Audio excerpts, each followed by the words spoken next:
நீலகிரி மாவட்டம் குன்னூரில் நகராட்சிக்கு சொந்தமான பூங்கா நிலத்தில் கட்டப்பட்ட வீடு. வருவாய்த்துறையினர் மற்றும் நகராட்சி நிர்வாகம் பொக்லைன் இயந்திரம் மூலம் இடிக்கும் பணியை துவக்கினர். குன்னூர் புரூக்லேண்ட்ஸ் பகுதியில் நகராட்சி சார்பாக கடந்த 1985ஆம் ஆண்டு வீடு கட்ட நிலங்கள் வழங்கப்பட்டது. இப்பகுதியில் ஓடையோரம் நகராட்சி பூங்கா அமைக்க நிலம் ஒதுக்கப்பட்டிருந்தது.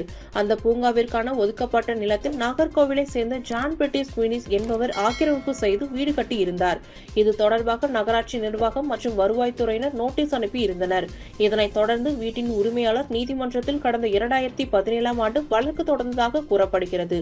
அப்போது நகராட்சி மற்றும் வருவாய்த்துறை சார்பாக அந்த கட்டிடத்திற்கு சீல் வைக்கப்பட்டது. இந்த கட்டிடம் சம்பந்தமான வழக்கு 7 ஆண்டுகள் உயர்நீதிமன்றத்தில் நடந்த நிலையில் தற்போது உயர்நீதிமன்றம் கட்டிடத்தை இடிக்க உத்தரவு பிறப்பித்தது. இதனைத் தொடர்ந்து இன்று குன்னூர் வட்டாட்சியர் கனிசுந்தரம் தலைமையில் வருவாய்த்துறையினரும் நகராட்சி அதிகாரிகளும் காவல்துறை உதவியுடன் பொக்லைன் இயந்திரம் மூலம் கட்டிடத்தை இடிக்கும் பணியை துவக்கினர். மேலும் அப்பகுதியில் இதேபோல் ஆக்கிரமிப்பு கட்டிடங்கள் உள்ளதாகவும் அதனை கூடிய விரைவில் அகற்றப்படும் என்றும் அதிகாரிகள் தெரிவித்தனர்.